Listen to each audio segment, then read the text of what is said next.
Oh, Oh boy. we watched Unfriended. How long was that movie? Say it's been 10 minutes after we watched the video, so I mean probably like an hour and 20 minutes. Felt like about. fucking eternity. First of all, we were the only. Hey, we were the only people. We were the only people in the theater. We were like the only two people, so we were talking. We talked the loudly. whole damn time because we were the only people in the theater. I mean, I get it. It's like 3:15, but still, It's a matinee for. it's the day after the movie came out, and there's not even anybody came. We should probably just talk about the trailers first. I think that'd be a cool thing to add. Because there was that M. Night Shyamalan movie. Oh my god. So there's a trailer of this M. Night Shyamalan movie, and it's kind of also helped made by the people who made, like, Paranormal Activity, Insidious, all those, like, scary movies. And all that I realized that was happening was these kids stay at their grandparents' house, and then their grandparents act like they've done, like, crystal meth and, like, bath salts or something. Because, like, the grandma's just naked and clawing at the walls. Grandpa's, like, almost shooting himself in the face with a shotgun. It's like, oh, I just cleaned the gun barrel. And just ridiculously, like, weird, unsettling things. And it was funny because everything was accidentally hilarious. It was very... They weren't even trying to... It didn't even seem scary. It was just funny. That's called The Visit. That'll be out soon. I didn't even remember the name of the trailer. There was a trailer for Quentin Tarantino's new movie, which is Kinda gonna be looks called cool. The Hateful Eight. I mean, I don't know. They just showed the names of people, and that was it. They didn't really show much, so I couldn't really get excited for it. But the premise seemed I interesting. guess it was cool the way he set it up. It's something a little bit post-Civil War. Yeah, it's like a Western, and they're, like, stuck in a blizzard with, like, these 8, like, less savory people, right? Yeah. And then there was Insidious 3, which was a whole bowl of meh. Ooh, So those are the trailers. that wasn't funny. And then the movie starts, and it sets up to the point where you're watching the main protagonist, whose name is Blair. It's like, through her perspective of the screen, it's like a screen cap of, like, everything she's doing on her computer. It is literally the screen. You can't hear Blair talking unless it's over Skype. So, I knew that's what was going to happen. The movie opened, and that happened. She opens the And it's screen, like the one and I hand- just put my hands in the air and just fist pumped to the sky. I was like, that's exactly what I was expecting and what I wanted. And then basically, it starts out, and it's like, she's like just on Facebook and doing stuff, and she's watching this video of a classmate of her whose name is Laura Barnes, as she like kills herself. And then she starts a Skype with her friends just because. And it's kind of hard to explain this movie because a whole lot of nothing happens at the very beginning. It's just kind of like that's pushing the plot along slowly. the problem. The movie starts, and I think it was like 20 to 30 minutes where just nothing happens. Just annoying teenagers being annoying. Sorry, there's a Teenager's person sake. on their Skype who has no face, and basically like gotta drop them, and nobody thinks to look up the person's name until finally someone dies. They look it up, and it's Laura Barnes' account.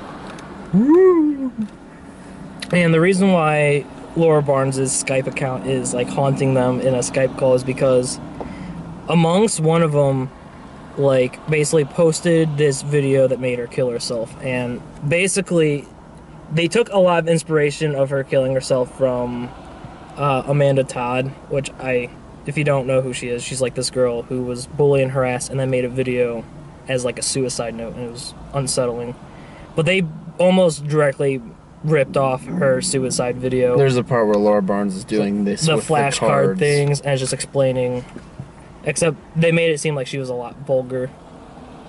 I think. I don't know. I haven't seen the video in a long time, so I don't remember. But I digress. So, pretty much the entire movie is just each teenager, getting picked off one by one. And in the whole movie, you don't feel bad for anyone except Laura Barnes for the most part. I think Laura Barnes was the protagonist of this movie. Like, for the most part, she was the person that I like had least problems with. And I just felt bad. We're rooting for Laura to kill all these people off because they were awful. They did this scene where they played Never Have I Ever, and they just did all these awful things to each other. I'd never heard of a person who has been this awful. Consistently awful. This consistently awful to all of their friends. And other people. Like, there was one that was like, never have I ever roofied this classmate. And, like, one person was like, fuck, I did that. Like, what the hell? And the first person to die is this girl named Val, and she's easily the nastiest person. Well, the group doesn't even like Val in the first place. They call her up just so they can make sure that she didn't hack into Laura's account and then make fun of her until she dies. Pretty much. And it's not really clear how she died. Yeah, it's true. She committed suicide, according to the police. The police show up at her house. What basically happens is, throughout most of the movie, they don't know, and they assume that this account is a guy, even though it's clearly, like, almost reasonable to say that this is a girl. The way the Billy spelled, just the way the person acts clearly states that the person is a girl, the account name, the etc. I'm not going to explain the semantics of it, but basically the account belongs to Laura Barnes, whatever. And like for some reason everyone's assuming that it's someone else in the like Skype call who's somehow controlling two accounts at the same time, and then like I'm trying to think how to collect the words to describe this perfectly, but it's like someone in the chat thinks it's someone else pranking them because it's the year anniversary of her death. And then after Val basically leaves the Skype, even though the ghost is like, don't do that, don't leave the Skype or I'll kill you, terrible ass. And like then like the first person that leaves is Val, and then it shows her in the laundry room and the screen looks frozen and she's just sitting there in the laundry room on a stool with like a bottle of bleach next to her. And my instinct was she's gonna down all the bleach and then she's going to die. But that doesn't happen. They don't hear anything from her. They hear the sounds of the dog barking the whole time. And then the phone goes off and you just see... It's because one of the characters calls her because it's like, where'd she go? So she calls her. And then like you're watching the screen and then this like really horribly edited phone is like... It's like scooting its way. Just scooting its way from vibrate. And it was funny. A lot of the stuff in this movie is funny. Like, it tried to be spooky and scary and, oh, that's creepy, but most of the time you're just laughing your ass off at how horrible this looked or how hilarious the situation is. There's a lot of examples that we can go through, but we'll explain as we talk about the premise of the movie. Oh, we should probably put a spoiler warning, like, at the very beginning. Too fucking late. Oh, well. If you've gotten this far, the whole movie is done for you. We're spoiling the shit out of this. You have fun. Keep watching. Don't even watch the end. We're just gonna spoil. Well, we haven't spoiled. We just talked about the first person dying, which you kind of can see Didn't from a even mile know away. if people were gonna die yet. I mean, they were good going anyway. So they're together, and then it's like Lori said spoilers, so it's okay. They probably turned it off at this point. I digress.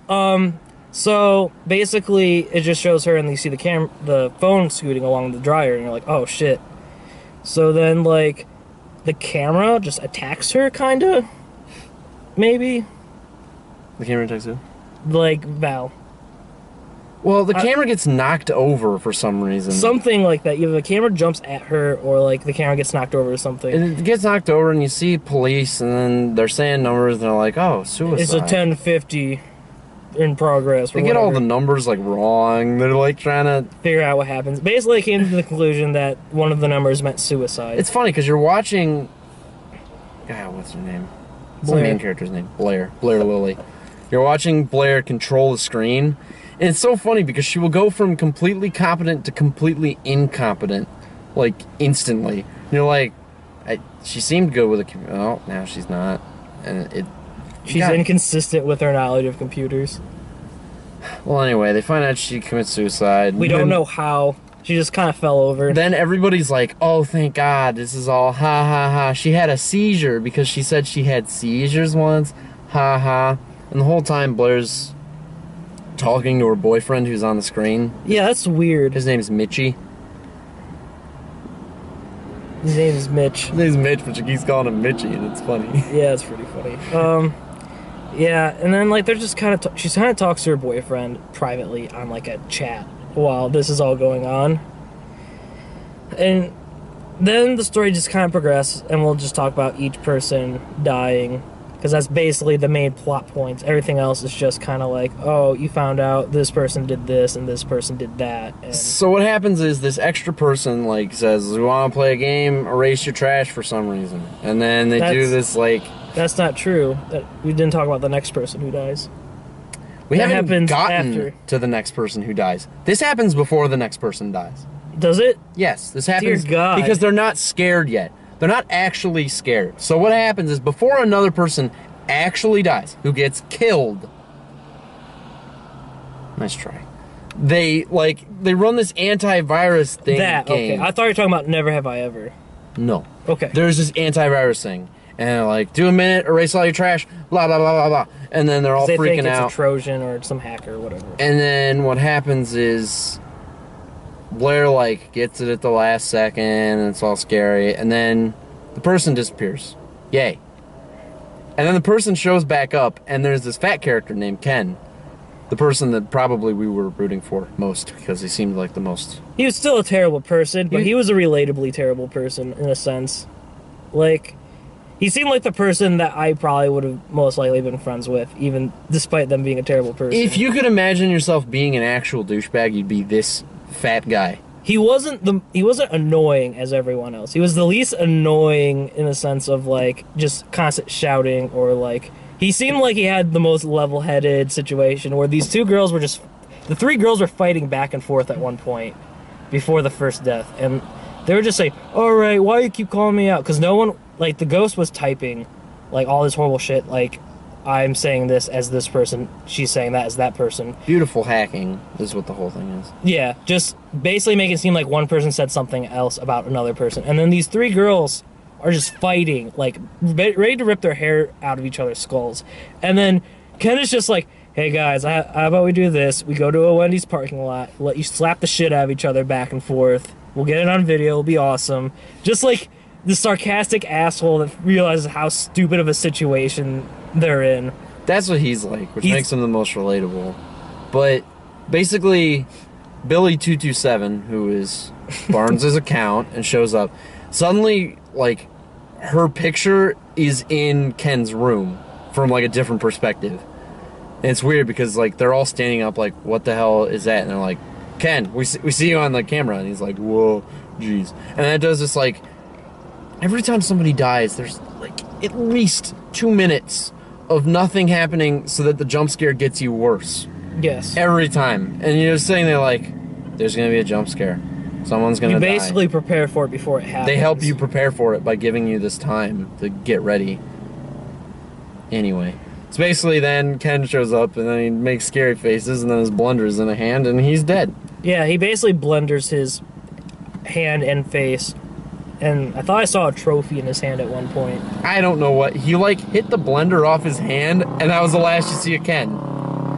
He might have not died. A lot of these deaths are very shaky cam, and, like, you barely can pick out what's going on. His room was so fucking dark at that point that I couldn't barely make out anything else happening. I just knew that he was blundering himself with a blender, just shoving his arm in a blender, and then maybe, like, putting his head up against the rotating. Oh yeah, that's something what like happens. that. That's right. The blender gets to his head, and then you're like, oh, Ken's dead, and that was the goofiest thing. Laura always turns the lights out before you die, so she's very polite like that. Yeah, she's like, I don't want to waste the electric bill for your parents. I mean, I just have all gone. Everyone's parents are gone. Every single one of the parents probably, presumably, went to the same bar that night and got shit-faced. They're all gone. So anyway, we come back, they're like, oh no. And then we get to Never Have I Ever. Yes. They do this thing where Blair doesn't know how to play, ha ha ha. And then, like, Laura just starts revealing all these things about everybody. Just how terrible they actually are. It's just like, you hit this point where you're like, I think Laura's the best character here. Hooray. Laura is the best character. Second best would probably be Blair, but she's terrible out of ignorance. She doesn't say anything. That's why she's the best. She's terrible out of ignorance. There's so many stupid things. It's like sometimes Skype mutes itself in this movie. There's so many things that wouldn't happen in real life. She'll be like the close button just magically being completely gone. Well, Laura does that. There's that. Ooh. There's the unblock or the block and the unfriend button just being completely canceled out. There's a lot of dumb shit There's like that. There's a lot of dumb ass shit in this movie. Anyway, they play Never Have I Ever. Just to sum it up, they just get mad at each other and they're screaming and cussing. You find out that one guy, his name's Adam, is fucking Blair. And everybody's fucking everybody and they're terrible. And that actually took a long time. We're just sitting there like, please, Laura, just kill somebody already. We hate these people. We want to see them die. That Never Have I Ever took up like a lot of the movie. We realize it now. It didn't seem like it did, but it had to be like 10 to 15 minutes of time. I think at least 20 minutes. It's a long time. Like the last, like somewhere between the middle and majority of the end of the movie was Never Have I Ever. Maybe it's because a lot didn't happen in this movie. I feel like it wasn't 20 minutes. It's just there's so much time where nothing happens. Where there's just nothing going on. You're like, God, this movie. Yeah. Anyway, so Laura plays this thing where, I mean, evidently she's able to control people, which is what ends up happening, where she faxes two people this thing and doesn't fax it to Mitch, who is Blair's boyfriend. And Mitch is like, I want to see it, and they're both like, you don't want to see it. And the reason why this is such a big deal is because you find out that so Blair and Mitch are in a relationship. But the other person that's still alive at this point... Adam? No. Wait, Adam dies... Well, there's Jess, who's just sitting there, and nothing's going on with that's right. She doesn't say jack shit at this point. She's not saying anything, because she's just, like, crying or dead at this point. And either she's dead at this point, or... She dies after Adam. She does? Yeah. I forget how this movie goes, because that's how much I cared. It could have slapped everything in random order, and it wouldn't have mattered. Yeah. I think that's how this movie was written. Besides, you know, the last person who dies. Stick around, we'll tell you who dies last. I guess you can't guess who dies last. Anyways. Yeah, so literally Adam and Blair had a relationship, a secret sexual relationship with each other during the summer while she was dating Mitch. So Mitch knows this now because it's part of the Never Have I Ever game. Is pissed off at both of them, and they both get a fax, and there's a paper, and he's like, what is that? And he goes, I can't show you. No, what is that? And he's like, someone show me or I'm leaving. And then, like, she's like, if Mitch leaves, then he dies. And they're like, no, and they're trying to fight, and then eventually, like, he was about to leave the room, and then Blair just shows the picture, and then all of a sudden, like, Adam's hand's like, no! Just shoots himself. Because for some reason he's holding a revolver throughout most of the movie. He had a gun because... He has like a sword in the background of him, a wine glass, and he has like a revolver. I'm like... He was drunk and he had a gun, and so he shoots himself, and then you realize it says on the paper that if she shows that paper, then Adam will die. He dies, paper, like, camera... Sorry, his computer conveniently, like, lands over, and it says, if he shows this, Blair will die, which all we were thinking was, how was Blair gonna kill herself? She didn't have anything in the room. She's a fucking girl. Because if you think about it, the paper was shown, so she could have showed us. So probably should have died anyway. She's been like, oh, well, that's a shitty accident. That's ghost semantics. We're not gonna... And then... We're not experts on that. Basically, rapid fire, she decides, okay... Basically what happens is every time somebody dies, they show something... Laura shows something incriminating about that person, and then they die. Because it has something to do with Laura Barnes' death. It's her way of getting revenge. So... Like either embarrassing pictures... I can't remember what the hell she shows about Jess. But... Actually, I don't think she shows anything about Jess. It's like, oh, Jess's turn, and then... No, Jess had the... thing shoved down her throat. The hair curler. That wasn't incriminating. They just made that happen. They didn't show anything about Jess before That's how she dies. She shoves a hair curler. I thought it was like a fucking stick of dynamite. I had no idea what it was. Yeah, basically it shows blood on the wall as she's getting murdered or something, and then it kind of cuts out of the Skype, and then it goes back to her, and she has like a hair curler shoved down her throat. That's how it happens. Like the lights go out, and then the picture goes, and it shows up with them getting killed. And then they turned it into like a meme and put it on their Facebook wall. It said, "Now Jess can finally." See, I can't even full-heartedly say like, I don't know.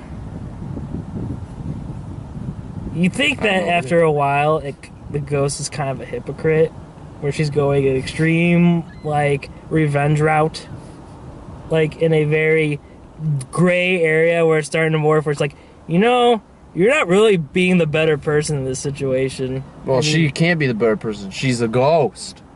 She already killed herself. She's already the worst person. You would think showing these people that, oh, these are the people that did this to me, and now that she has enough people respecting her as a dead person, they would kind of just start bullying and harassing her the same way, which would be its own sense of justice. I don't know. Nobody, like, admits to any wrongdoing in this movie. It's so terrible. There's a lot of stuff where it's like, oh, this is the person who posted the video, and then they're like, oh my god, you're a terrible person, kill yourself. Oh my fucking god, you're dead to me. You're a burn in hell. That's what people on Facebook did. I know, but I'm saying that's kind of its self-fulfilling, like, sense of moral justice, because it was when Sydney, an eye for an eye. It was when Sydney Ruiz. Oh yeah, Sydney Ruiz with her Guitar Hero / rock band profile picture. The real hero of this story is one friend that everyone has whose name is Sydney Ruiz, and she's rocking out with a Guitar Hero. I would be friends with that person. And she says, "Go fucking kill yourself. You suck because you're a terrible person." But anyway, yeah, Jess gets that. That's how Jess dies, and then it's just Mitch and I keep forgetting her name, Blair, because you never hear her name. Because she's bland. I think of Blair because Blair and Bland are similar. That's how I remember everybody's generic douchebag. Generic douchebag A through D. Yeah, whatever. Anyway, so it's just two of them. Then their lights go out, both of them. They're like, and it's like, never did I ever post a video of Laura Barnes. And then it's like, oh no. And you realize it's this, like, unwinnable paradox where it's like, okay, so if one person says that the other person's out, then if one person admits to doing it, they lose, which means they're dead. Because it's the finger game, and everybody was at one. So happened to be. Actually, I don't think everybody was at one. They just made that happen. Yeah, that's another thing I don't understand. They're doing the Never Have I Ever game, but somehow, I don't know. Regardless, they get to Never Do I Ever, and it hits one, and fucking Blair sells out her boyfriend, which is funny because he had a knife at the beginning because he threatened her for sex. That's right. They got on to the weirdest shit. Movie starts and they're like, everybody's nude. The reason we didn't mention this because this had no real depth to the plot whatsoever. It's just random bullshit to fill up the movie's time. Because I don't think this movie would have been an hour long without the filler. See, what I thought was going to happen was it was going to show these two people, and one has a knife, and it was going to be intro to Laura Barnes kills everybody. Instead, it is intro to two main characters, where she just kind of, like, puts the knife in front of her, and is like, take off your clothes, bitch. And she's like, oh, kinky, I'll just start doing that. So that's why he has a big-ass knife. Which is what he kills himself with when Laura finds out. If you've seen The Dark Knight with the pencil scene where he's gonna make the pencil disappear, imagine that with like a kitchen knife. And that's basically how he dies.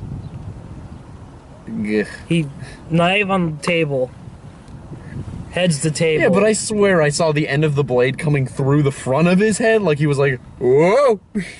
Doesn't make any sense, but I mean, he's probably right. I probably just missed off. I think he just shoved the handle through his head. Thing, because it's all fucking Skype.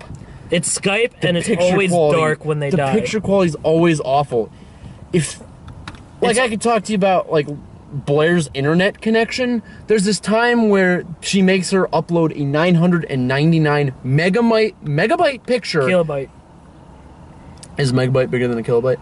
A megabyte is about bigger than a kilobyte. It's like 1 kilobyte Excuse is me. like 1,000. 999 megabytes. Kilobytes. Kilobytes. Fucking whatever. All it matters is it's this tiny little, it's one fucking picture. It's a picture. Tiny. It's a So it was an JPEG. appropriate size. It took 17 seconds to download.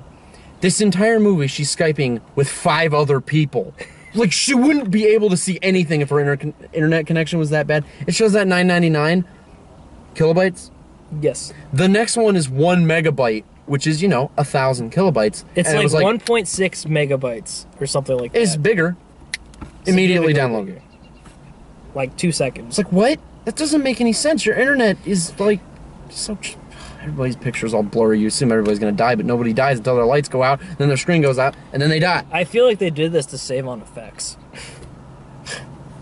Yeah, they saved all right. Because they didn't want to see the hose of the blood and everything. Like, we'll just make the room really dark. Fantastically, we're at the end of the movie finally, and basically every time that Never Do I Ever happens, Laura counts down like 10, 9 till somebody admits it, and then it makes a sound that a Mac would never make for specific sounds because the movie had to have so many different sounds. To signify when something else is happening. Which is dumb because the computer was so dumb that it did just the wrong things. But anyway, it counts down, it hits 1, she sells Mitch out, Mitch dies. Then it starts counting again.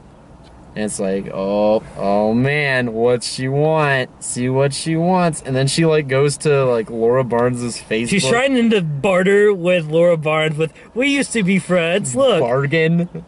Basically. Here's our trying to memories bargain for her my life. life barter system. Here, we used to be friends.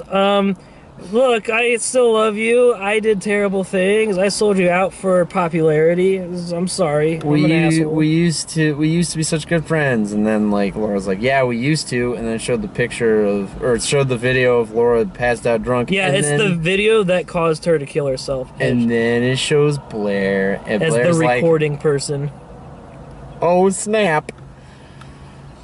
And then she gets off the Skype and you just see Blair. And then the computer closes, and it's the only part of the movie you see without the computer closed, and then Jump scare.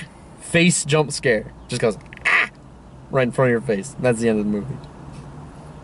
And at that point, I think we were both done with everything. I don't think we said a single thing to each other when we walked out of the movie theater, other than grunts and noises of just frustration. So now it's the part of the review where we talk about our overall impressions of the movie. That was terrible. It was terrible, which if you saw the trailers to the movie, you would know that. It looked terrible, and we got really excited to get there, and nothing was better than the fact that we were in that movie theater by ourselves. I cannot imagine this being nearly as fun for us if there was one person in that movie theater. We were just yelling at the screen, saying things. Which is like my second movie being in a theater completely alone. That's my second movie theater. What was yours? Norbit. His was Norbit, mine was Napoleon Dynamite. But Which is awesome. To be fair, my Napoleon Dynamite watch was the end of that movie's life cycle. I remember going to it and not even knowing what it was. We're just like, oh, this is in theaters, and we went in there and we were alone. The worst part about this movie is it guilts you a lot. And that's good and all if I was a person who would actually do cyberbullying. But since I'm not a fucking asshole. Since we're not this awful. Since we're not awful enough to do terrible cyberbullying or bullying in general, this had no effect on me. It was not a wake-up call or anything. So I just sat there shaking my head like, oh my god. I haven't met a human being this awful. I don't understand how there exists a human being this awful. People in this movie are all just caricatures of awful people. Let me say right now, if you're a person who cyberbullies, go fuck yourself. This is Tyler Wright's promotional message of the day. I said my last name. Oh, fuck it. I'll say my last name. I don't care.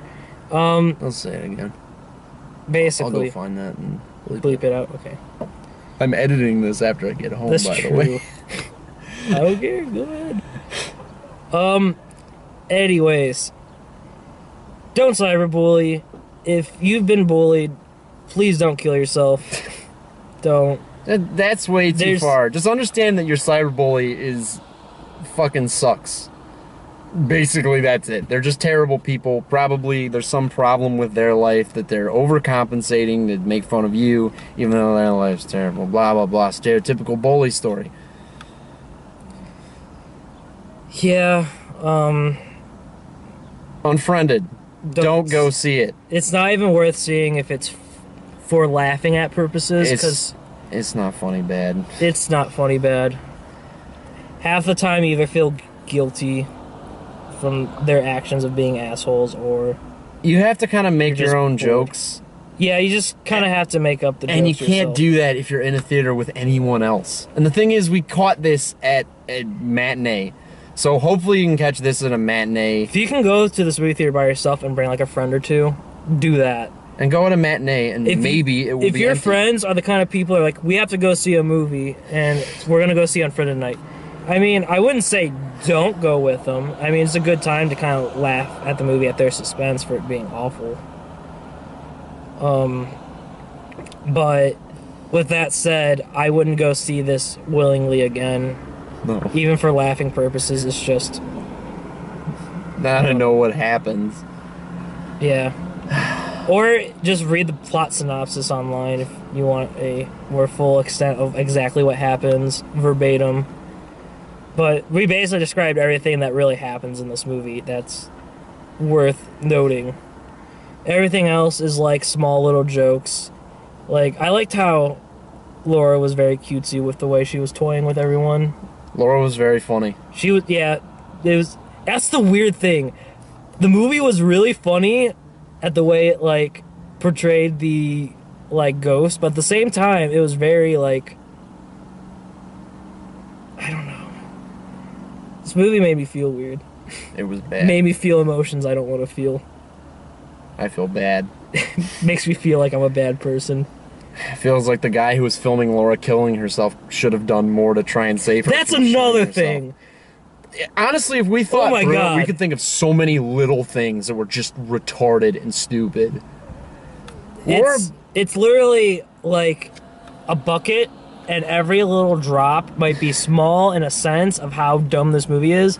But after the end of this movie, you'll realize you have a full bucket that's overflowing. Laura Barnes is killing herself in like a playground, and she's like looking at a gun for like 5 minutes, and then she like takes a gun, and not literally that long, but it was a long ass time. And Yeah. then she takes a gun and she's pointing at herself, and there's a person filming it who could easily be seen, who goes, "Laura." That's it. Like, doesn't Just even says her name. Like, doesn't a even few try and times. stop it. He just like, "Laura," and you see her shoot herself, and then he like drops the camera and He runs. doesn't even try and like get her attention, other than saying Laura like once or twice. Like, not even trying to move in and be like, "Hey, Laura, you don't have to do this. There's other options. If you need to talk to someone, I can be there. Or we can go seek professional help or something." But he does it. He just kind of stands there and says her name once or twice, and then she shoots herself. I mean, I didn't have to explain this to you. You saw it in the trailer. They just speed it up in the trailer so that you don't get bored like you are sitting there in the theater, since they had to put so much in this movie to make it actually be a full-length movie. I know this movie's based on another shorter film, and I feel like it's that movie, but redone and put like a lot of filler in it to make it. If you want to see a good interpretation of something that is an entire episode of someone's perspective from the internet, just watch that episode of Modern Family. That is actually a really good episode of television, where basically it's like the mom of the main family, and she's just on her computer the whole time, and that's all you see is her talking, and it's like them through technology. I think it's great. I understand he hasn't seen it because nobody watches Modern Family, but I'd say watch that. It's really good. Yeah, this is pretty much part of the review. We just start talking, just for the sake of talking. I almost said twerking. Okay, we'll wrap it up for your sake. Unfriended. Do not see it. It's not worth it. It's not scary. It's not that funny. If you want to laugh, it's just a waste of your time and money. So, don't see it. Yes. And then maybe somebody will never make this again. And the next video will be tonight. It'll be darker out, and it will be... Stay tuned for Paul Blart Mall Cop 2. Goodbye.